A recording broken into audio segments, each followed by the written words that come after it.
सौदागर हुआ करता था जो बहुत अमीर था। वो अपने कारोबार के सिलसिले में अक्सर दूर दराज इलाकों में जाता था।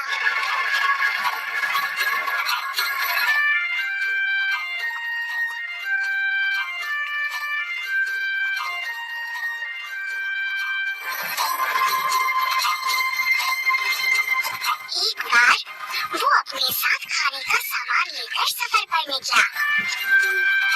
चौथे दिन अपना काम पूरा करके जब वो वापस लौट रहा था तो उसे लगा कि गर्मी काफी ज्यादा हो गई है।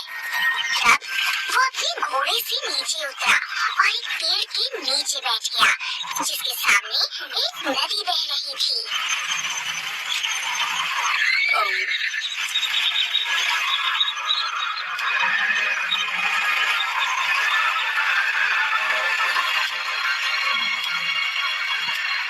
उसने कुछ खाया, पानी पिया और फिर आराम करने लगा।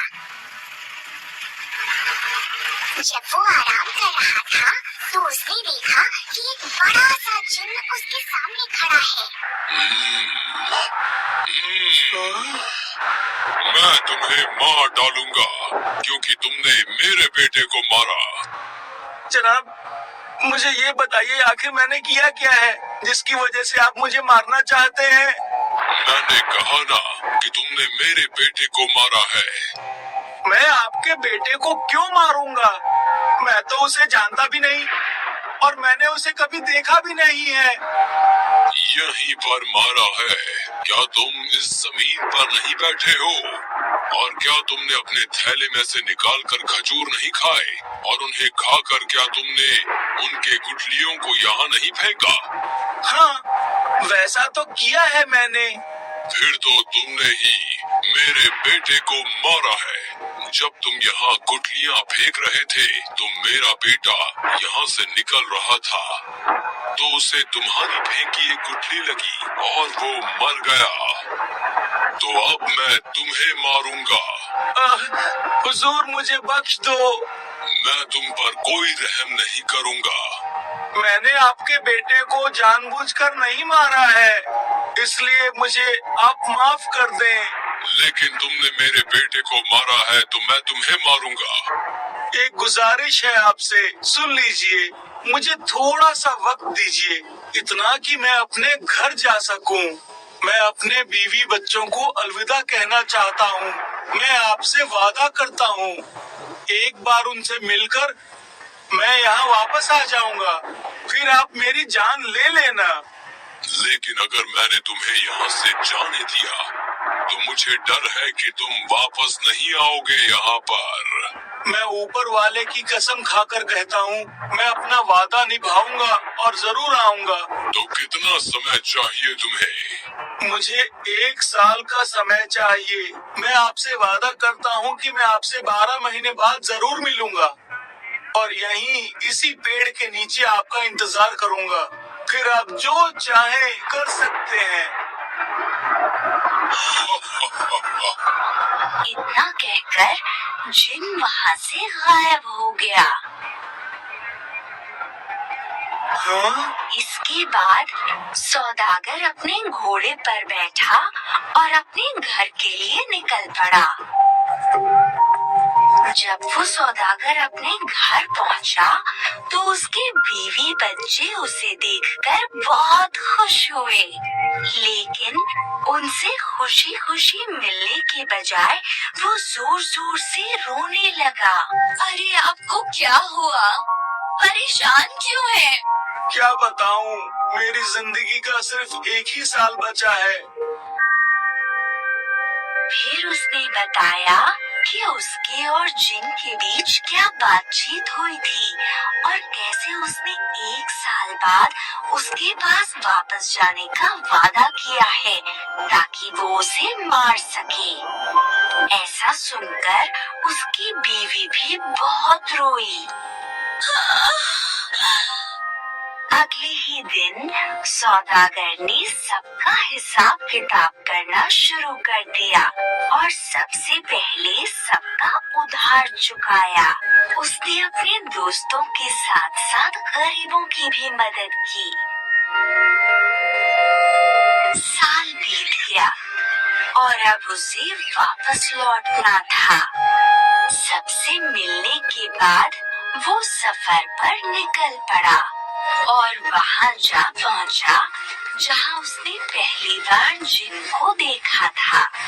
वो उसी नदी के किनारे उस पेड़ के नीचे बैठ गया और वहाँ बैठकर जिन का इंतजार करने लगा।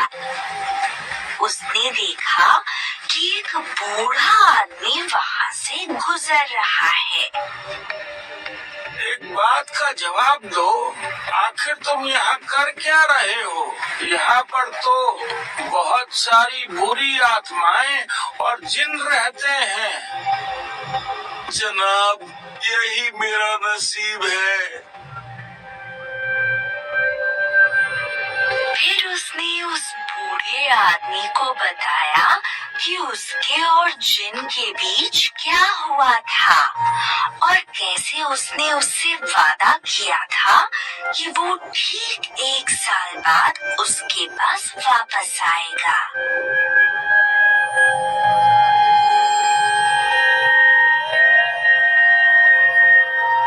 भाई, ये तो बहुत हैरानी की बात है। मैं भी तुम्हारे साथ बैठ के देखना चाहूँगा कि जिन तुम्हारे साथ करता क्या है।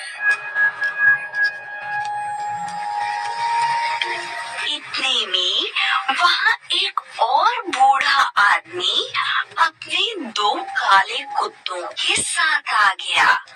उसने भी उनसे पूछा कि वो वहाँ क्या कर रहे हैं।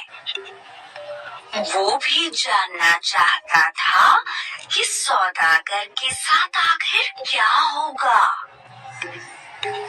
इसलिए वो भी उनके साथ वहाँ बैठ गया।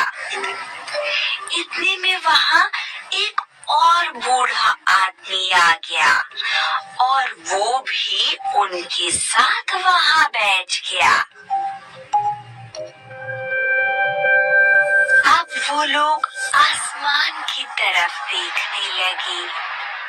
आसमान में हलचल होने लगी और फिर तेज बिजली की कड़कड़ाहट हुई और अचानक से एक जिन सामने आ गया जो सौदागर की तरफ बढ़ने लगा। उठ जाओ ताकि मैं तुम्हें मार सकूं, क्योंकि तुमने मेरे बेटे को मारा।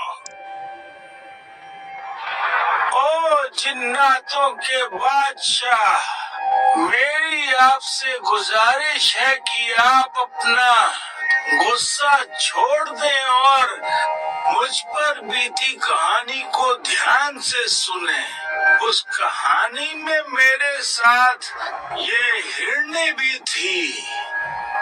अगर आपको मेरी कहानी पसंद आई तो आप जिस सौदागर को मारने वाले हैं, उम्मीद है कि मेरी कहानी सुनने के बाद आप उसे बख्श देंगे, सजा माफ कर देंगे उसकी।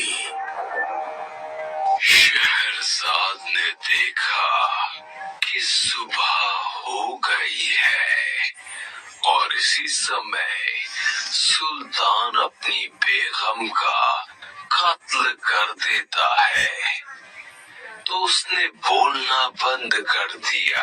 अरे वाह अपी, कितनी अच्छी कहानी है। बाकी कहानी और दिलचस्प है, लेकिन वो तभी सुना सकते हैं जब सुल्तान हमें एक और दिन जिंदा रहने दे। हाँ,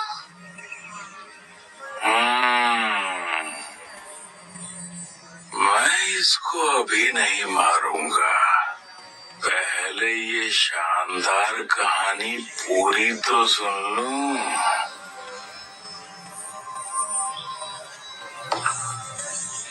वजीर इस दौरान काफी घबराया हुआ था, लेकिन उसे काफी खुशी हुई जब उसने देखा कि सुल्तान सुल्तान अपने दरबार में चला गया है और उसने वो खौफनाक हुक्म नहीं दिया जिसकी उन्हें उम्मीद थी।